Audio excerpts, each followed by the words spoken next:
Muito bom dia, meus amigos. Sejam bem-vindos à nossa aula dessa quarta-feira, dia 10 de junho.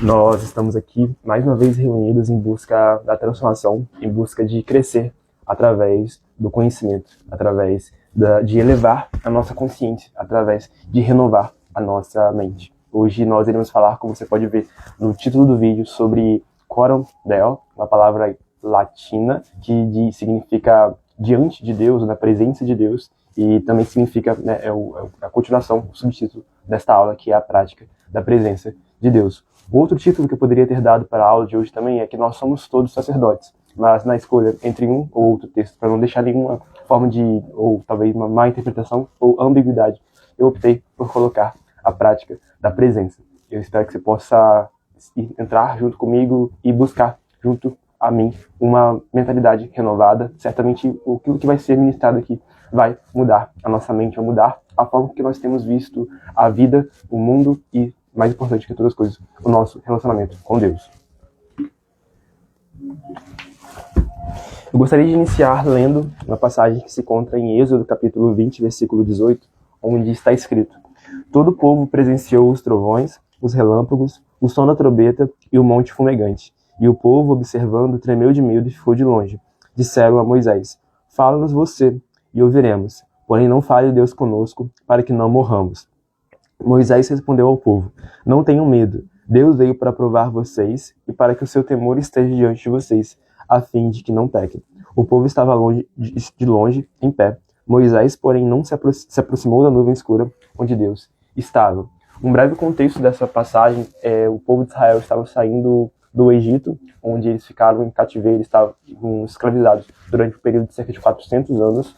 E agora Deus, como um forte, uma poderosa, realiza 10 sinais milagrosos, cada um sendo uma afronta a uma divindade egípcia. E agora Deus está estabelecendo sua aliança com o povo. Ele vai levantar Israel como um povo de aliança, como a sua propriedade exclusiva e particular. E ele faz isso no capítulo 20 mesmo, nessa passagem que nós vemos nos versículos anteriores, onde é estabelecida a aliança, a tábua dos 10 mandamentos. Vocês bem conhecem esses mandamentos, onde é falado sobre não ter outros deuses além do Senhor, onde é dito para não fazer imagem de escultura, onde está escrito para não falar o nome de Deus em vão, de guardar o dia de sábado, de honrar pai e mãe, de não matar, não adulterar, não furtar, não dar falsos testemunhos e não cobiçar. Esses são os 10 mandamentos que são bem conhecidos em todo o mundo ocidental e também oriental, certamente.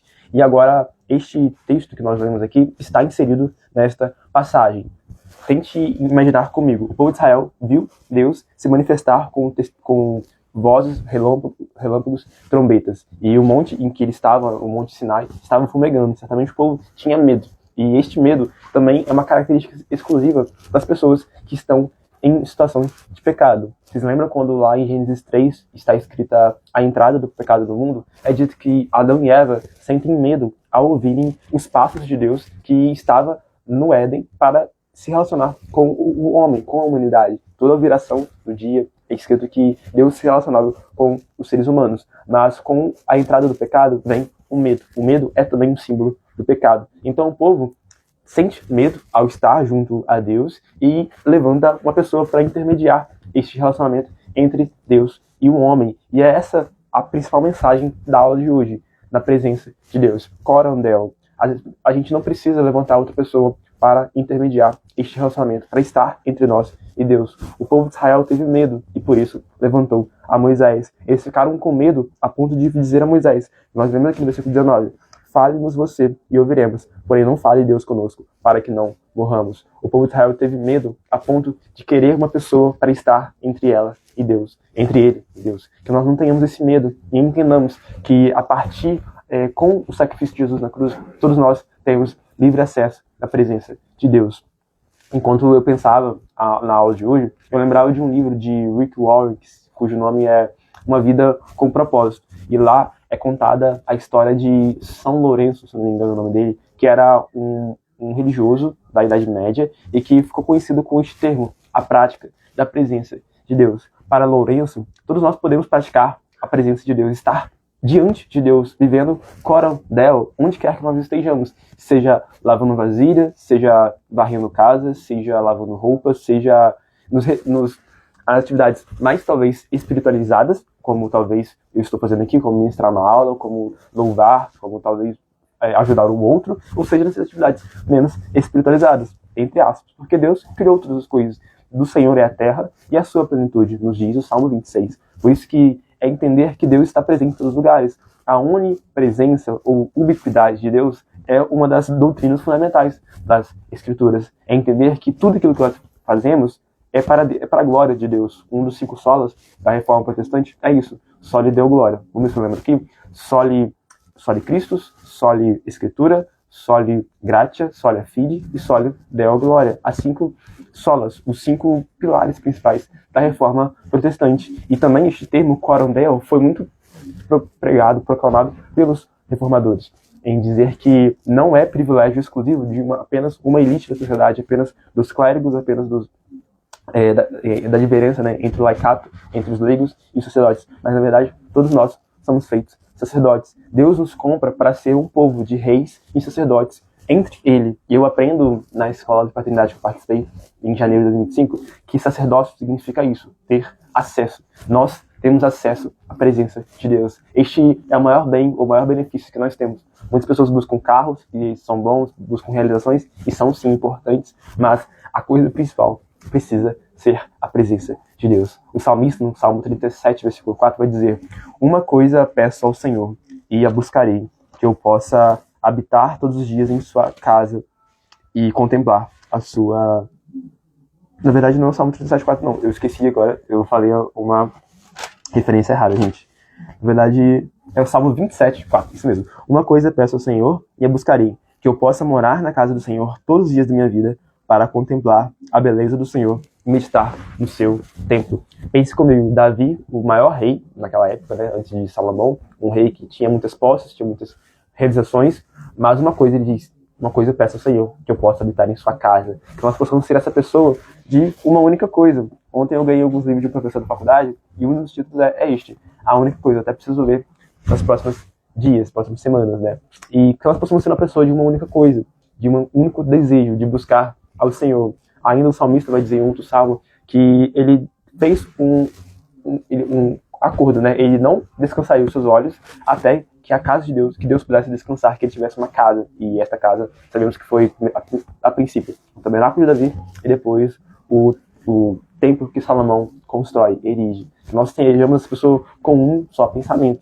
Eu também aprendo com John Wesley de ser uma pessoa de um livro só, com uma apenas base de vida, ser uma pessoa que fundamenta a sua vida em um só livro, que é a Bíblia, que na verdade é composto de 66 livros, que é um conjunto de livros.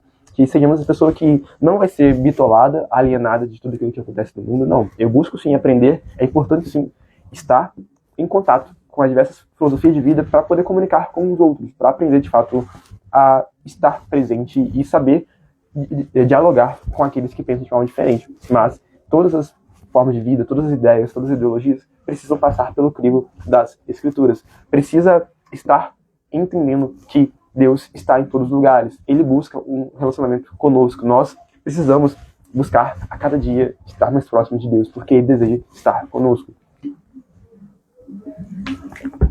Quando nós olhamos para o ministério de Jesus, por exemplo, em Isaías é dito que ele é nomeado como Emanuel, Deus conosco. Não apenas agora ele está ao nosso redor, quando Jesus é entregue, crucificado e ressuscitado, ele está junto ao Pai, e o livro de Hebreus vai dizer que ele está intercedendo por nós. Mas agora nós temos um privilégio ainda maior do que aqueles discípulos tinham, de ter Jesus ao seu redor. Nós temos o Espírito Santo habitando em nós, nos ensinando tudo aquilo que deve ser guardado, nos mostrando o caminho. Ele é aquele que nos convence do pecado, da justiça e do juízo. A palavra vai dizer que o Espírito Santo é como um penhor. Sabe, o penhor, quando você entrega um item de valor para uma casa de penhores, para que você possa receber um dinheiro, e esse penhor serve como uma garantia deste ativo, deste bem. Portanto, quando nós entendemos o ministério de Jesus como esse único intercessor, ele não é como Moisés, que foi colocado entre o povo e Deus no Sinai, na península do Sinai, no Monte Horebe, mas ele é o verdadeiro, o único intercessor.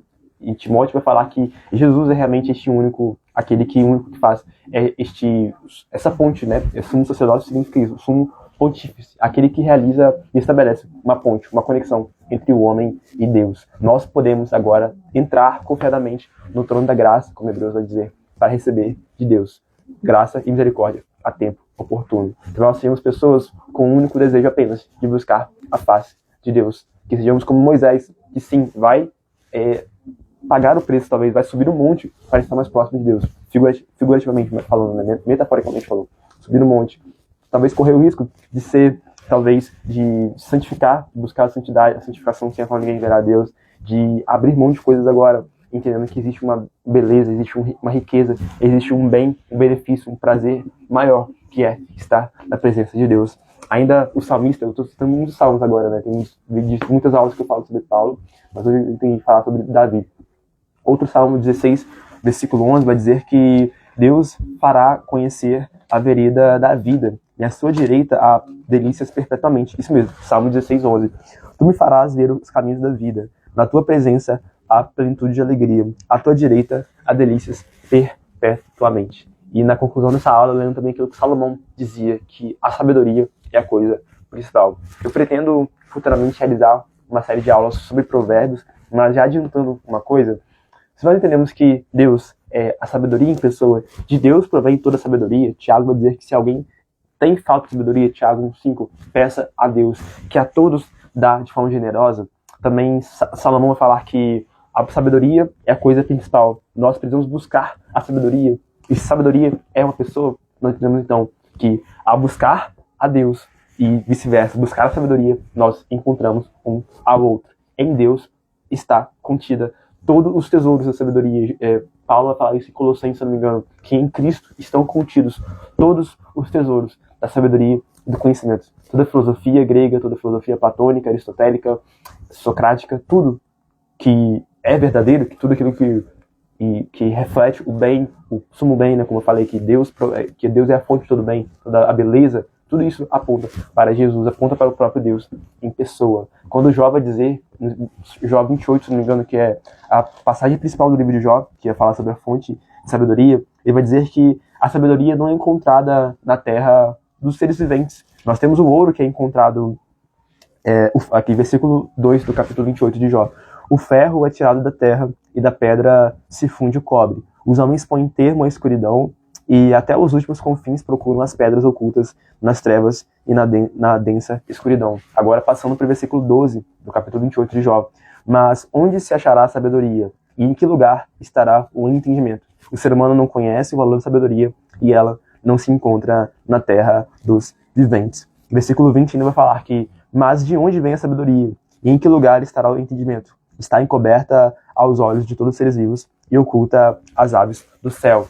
Meus amigos, a sabedoria só se encontra em Deus, em viver uma vida constante na prática da presença constante de Deus. A sabedoria não está na quantidade de livros que nós lemos, isso é importante sim, não está na imensidão de cursos, de treinamentos que nós fizemos, mas a pessoa mais simples, humilde, tem acesso. Isso que é a beleza do Evangelho. A pessoa mais humilde, talvez mais iletrada, talvez mais analfabeta, pode ter acesso à maior fonte de sabedoria que está em Deus. É claro que certificações, é claro que diplomas são sim importantes, mas a coisa principal é que no Evangelho, todos, ricos e pobres, negros, brancos, pessoas de todos os tipos de regiões, de lugares geográficos, podem encontrar o próprio Deus. Através do sacrifício de Jesus, podemos ter acesso à presença de Deus.